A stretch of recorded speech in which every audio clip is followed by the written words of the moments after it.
ఈ మహాలయ పక్షాల్లో మీ పితృదేవతలకు కాశీ మహాక్షేత్రంలో సెప్టెంబర్ 8 నుండి 21 వరకు జరిగే తిలాహోమంలో పాల్గొనండి. నమస్కారం, శ్రీమాత్రే నమః.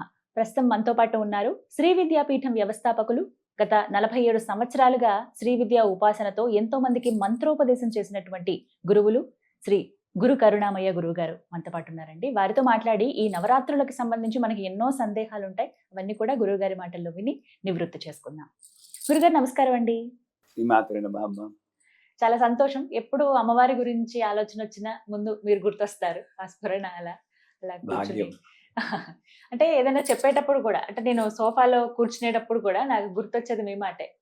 ప్రతి చోట ఆవిడే ఉంటుంది, ఆవిడ ఒళ్ళోనే కూర్చున్నాను అనుకో అనే మాట చెప్పారు మీరు మొదటిసారి కలిసి. అదే ఎప్పుడు అలా గుర్తొస్తూ ఉంటుంది అనమాట చెప్పిన విషయాలన్నీ కూడా. చాలా సంతోషం మళ్ళీ మళ్ళీ మిమ్మల్ని కలవటం. గురుగారు, చాలా సందేహాలండి. ఇందులో భాగంగా నవరాత్రుల్లో ప్రతినిత్యం పారాయణంలో భాగంగా లలితా సహస్రనామ పారాయణ చేస్తూ ఉంటారు. కొంతమంది ఏమో అష్టోత్తరం చదువుతామండి మేము, మాకు ఇది బాగా రోజు అలవాటు అంటారు. అసలు ఈ నవరాత్రుల్లో ఏవి శ్రేష్టం అని చెప్తారు? అష్టోత్తరం చదువుకుంటే మంచిదా, లలితా సహస్రనామం చదువుకోవాలా? మీరు సింపుల్ గా మీకు అర్థం అవడానికి చెప్తా. 2 పెళ్లిళ్ళకి వెళ్ళారండి. ఓ పెళ్లిలో 82 కోర్సుల మీల్ పెడతారు, భోజనం 82 రకాల పదార్థాలు. రెండో పెళ్లి పాపం ఇచ్చుకోలేని వాడు పప్పు, గుత్తొంకాయ కూర, కందా బత్తలి, చిన్న చిన్న కూరలు చేసి పెట్టారు. ఇది చాలా రుచిగా ఉంది. అది ఒక్కటి సరిగ్గా లేదు, శ్రద్ధతో చేయలేదు. ఏది నచ్చుతుంది మీకు? ఇదా 82 కోర్సుల మీద 2 కూరలు చేసి రుచిగా కమ్మగా ఉన్నది ఒక్క కూరైనా చాలు అది. సో భక్తితో చేస్తే నీకు ఒక్క నామం చదివినా చాలు. అక్కడ తీసుకొస్తున్నాం టాపిక్. అందుకే లలితా సహస్రనామ ఫలశ్రుతిలో ఈ నామాల్లో 1000 నామాల్లో ఒక్క నామం యొక్క ఫలితం చెప్పడానికి సాక్షాత్తు పరమశివునికి కూడా సాధ్యం కాదు. అంటే మనం ఏమనుకుంటాం, చాలా పవర్ఫుల్ అన్నమాట. నామం ఫలితం అంటే ఎప్పుడు వస్తుంది? నామం ఫలితం శ్రీమాత అనగానే నీకేమన్నా అర్థం అవ్వాలి? ఆవిడ తల్లి. నన్ను పాలు దాక్కుండా పడుకుంటే లేపి పాలు పట్టిన తల్లి ఆవిడ. అదే నాకు జ్వరం వచ్చినప్పుడు అరిచి గీ పెట్టిన అన్నం పెట్టని తల్లి ఆవిడ. నాకు ఏది కావాలో నన్ను అడగకుండా ఇచ్చి తల్లి, అక్కర్లేకపోతే అరిచి గీ పెట్టినా ఇవ్వని తల్లి. కానీ ఆవిడ తల్లే. నేను నాది అనుకునే జరగకపోతే అది తల్లి కాదు అని అనుకుంటున్నాను కదా, అది తప్పు అని నాకు అర్థం అవ్వాలి. ఇంత భావన నేను పెట్టుకుని శ్రీమాత అనగలగాలి. చేస్తున్నావా? ఒక మాట అనేస్తా. ఇంకా భాస్కర్ రాయని వారి అసలు లలితా సహస్రనామం అర్థం తెలుసుకోవాలంటే ఎవరైనా ప్రవచనకర్తలు అందరూ కూడా భాస్కర్ రాయని వారు మనకి ఆదర్శం. ఒక 600 పేజీలు ఉంటుంది అది భాస్కర్ రాయని వారి భాస్కర్. శ్రీమాత అన్న పదానికి ఒక 50 పేజీలు అర్థం చెప్పారు. అంటే అంత అర్థం తెలుసుకుని చేయగలిగితే ఒక్క నామం యొక్క ఫలితం కూడా చాలు. ఇంప్లిమెంట్ చేయాలి. తాపత్రయాగ్ని సంతప్త సమాహ్లాదన చంద్రిక అంటే ఏంటి? నీ నామం ఎవడైతే చదువుతాడో వాడికి ఆధ్యాత్మిక, ఆది భౌతిక, ఆది దైవిక తాపత్రయం ఉండకూడదు. నేనేం చేస్తున్నాను? ఆ పదం చదువుతూనే టైం అయిపోతుంది అనుకో, తాపత్రయాగ్ని సంతప్త అంటే ఎక్కడొచ్చింది నాకు? అంటే చేసేది ఒకటి, చదివిది ఒకటి అవుతుంది కదా. అంచేత నెంబర్ 1 అది. ఇంకోటి ఏంటంటే ద్వాదశైతాన్ నామాని ఎప్పయతృణ్యాదపి అని 12 నామాలని చెప్తారు. 12 ఉండొచ్చు, 300 ఉండొచ్చు, 100, 108 ఉండొచ్చు, సహస్రం ఉండొచ్చు. ఏదైనా సరే కావలసింది భక్తి, శ్రద్ధ, ప్రతిఫలాపేక్ష లేకుండా చేయడం, దాని మీదే దృష్టి ఉంచడం. ఇలా కానీ చదవగలిగితే, అసలు నన్ను అడిగితే నవరాత్రుల్లో ఒక్క నామం చెప్పినా కూడా ఆ నవరాత్రుల్లో ఉన్న శక్తి వల్ల ఎంతమంది దేవతలు ఉంటారని. ప్రథమం శైలపుత్రీతి, ద్వితీయం బ్రహ్మచారిణీం, తృతీయం నవదుర్గలు వస్తారు కదండి. ఆ అమ్మవారు. టైంలో ఒక్కొక్కళ్ళు ఒక్కొక్క పేరుతో పిలుచుకుంటారు. అవును. అటువంటి దేవతా సమూహం ప్రకృతిలో ఉన్నటువంటి సమయంలో ఉమ్. నేను సహస్రం చదవాలా, అష్టోత్తరం చదవాలా అని కాదు. ఉమ్. నేను ఎంత శ్రద్ధగా ఒక ఎసెన్స్ హోమియోపతి మెడిసిన్ టించర్ ఉంటుంది, మదర్ టించర్ లాగా అంత ఎసెన్స్ తోటి నేను చదవగలిగితే ఉమ్. నువ్వు ఏది చదివినా పర్వాలేదు. అష్టోత్తరం కాదు, 12 నామాలు చదివినా పర్వాలేదు. ఉమ్. సో ఇక్కడ కావాల్సింది క్వాంటిటీ కాదు, ఉమ్. Quality Quality. అని తెలుసుకుంటే ఈ డౌట్ మనకి శ్రద్ధ తీరిపోతుంది. ముఖ్యం అన్నిటికన్నా కూడా.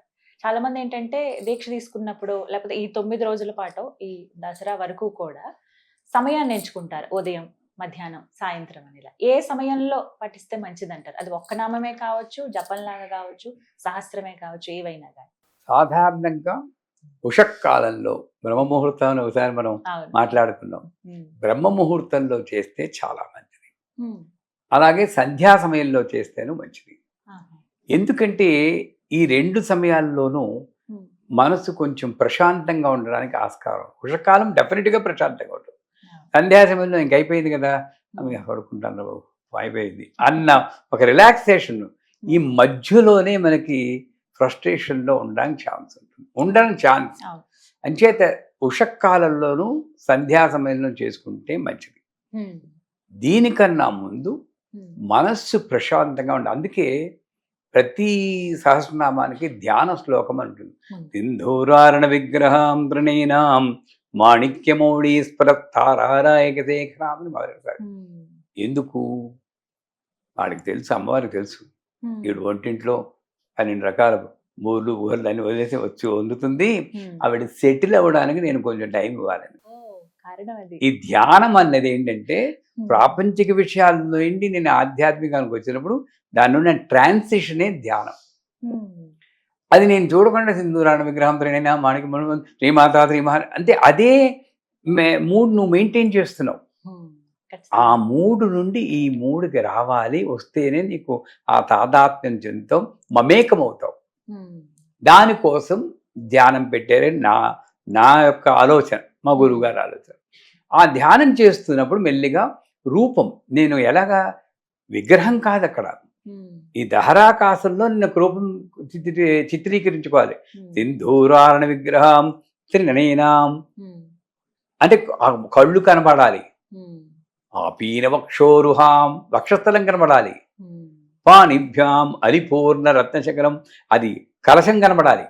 ఇవన్నీ కూడా గాజులు కనబడాలి, నగలు కనబడాలి, కలసుడు రక్తార హారోద్దిలాంగి వేలాడుతున్న హారాలు కనబడాలి. ఎన్ని అర్థం తెలుసుకోగలిగితే అంత కొంచెం కొంచెమైనా సరే తెలుసుకుని ఒక ఆకారం ఏర్పరచుకొని ఉమ్. ఇక్కడున్న ఆకారానికి నేను శ్రీమాత శ్రీమహారాణి, ఇక్కడుంది ఆకారం ఉమ్. అని అందుకోసం పెట్టారు. ఉమ్.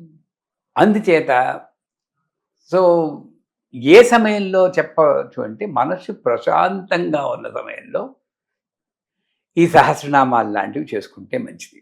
ఉమ్. మామూలు వర్క్లో ఉన్నప్పుడు చిన్న నామం చెప్పి శ్రీమాత్రం అంతకన్నా తీసుకోలేనే, ఉమ్. అంత తీరుబడి లేదు నాకు, ఉమ్. 3 పనులు ఉన్నాయి అని అక్కడ మాత్రం వదలకూడదు. మళ్ళీ ఉమ్. శ్రీమాత్రేమ 100% సమయం మీద ఎఫెక్ట్ ఉంది.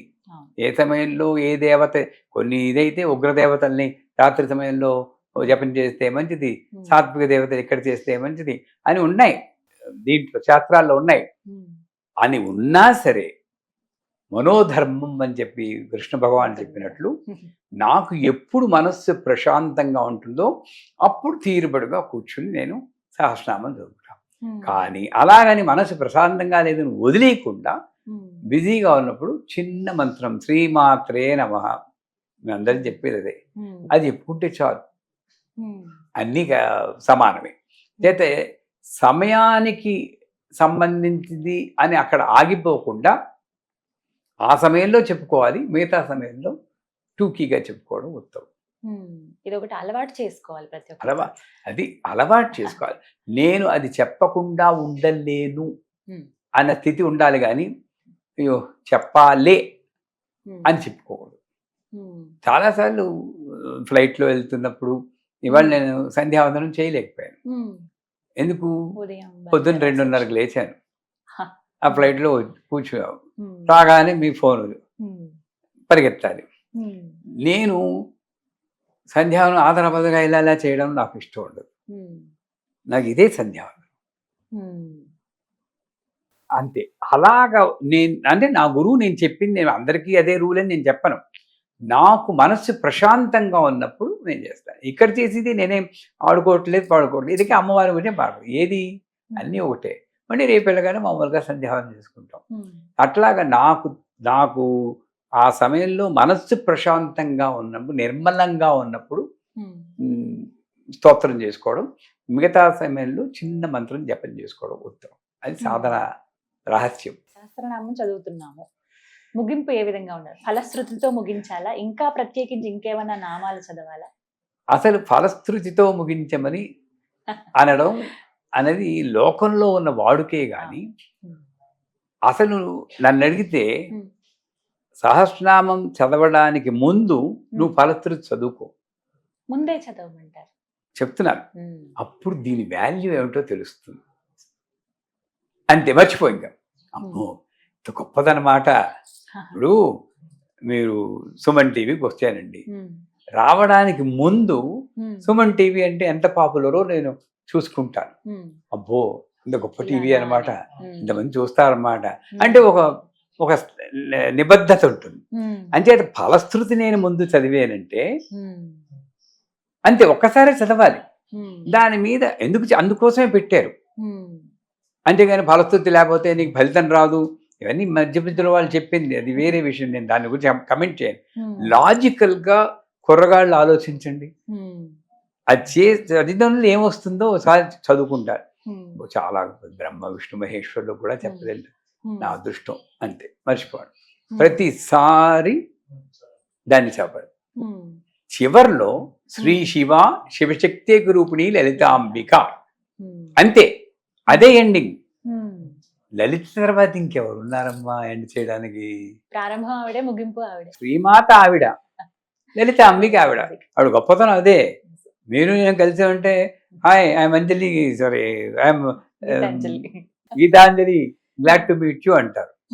ముందు పేరు చెప్పేశారు. ఆవిడ మరి గొప్ప కదా, యునిక్ కదా. ఆవిడ పేరు చెప్పలేదు, ఐఎమ్ శ్రీమాత. నా క్యారెక్టర్ చెప్పుకున్నాను, నా గుణం చెప్పుకున్నాను. చివర్లో ముగింపు లలిత, అది ముగింపు అంటే. అంచేత ముగింపుకి ఫలశ్రుతి ఉండాలని నా దీంట్లో సాధనలో నేను ఎప్పుడు ఫలశ్రుతి చదవలేదు. ఒక్కసారి మీలాంటి వాళ్ళకి చెప్పడం కోసం ఇందాక చెప్పినప్పుడు ఒక్క నామం చెప్పడానికి కూడా శివుడికి అందుకొని చదివేనేమో, కానీ ఈ గంధంతో చేస్తే ఇది వస్తుంది, పుష్పంతో చేస్తే ఇది వస్తుంది, బిల్వపత్రాలతో చేస్తే ఇది వస్తుంది చదివి విరుక్కున్నాను. నేను ఎప్పుడు కూడా దానికోసం చేస్తే ఇది వస్తుంది ఈ జన్మలో నేను చేయలేదు. నాకు ఆనందం కోసం చేశాను అంతే. అంచేత ముగింపు అనేది వెళ్తే నవరాత్రుల్లో ఏ రోజుకి ఆ రోజు బట్టి, ఇప్పుడు ఉదాహరణకి బాల అష్టోత్తరం చదువుకుని లలితా సహస్రనామం చదువుకోవటం, మళ్ళీ సరస్వతిదేవి అష్టోత్తరం చదువుకొని నవరాత్రుల్లో ఎందుకంటే నవరాత్రుల్లో ఆవిడ ఆ రూపంలో విశిష్టంగా కనబడుతుంది కాబట్టి అక్కడ కూడా బాల వేరు లలిత వేరు, అన్నపూర్ణ వేరు లలిత వేరు అనుకోకూడదు. అమ్మ నువ్వే ఈ బాలగా వచ్చావు, నిన్ను ఈ నామాలతో స్తుతిస్తున్నాను, కానీ జనరల్గా ఉన్న నామాలు నాకు అలవాటు అయిపోయి అది మానుకోలేను అని అలా చదువుకోవాలి.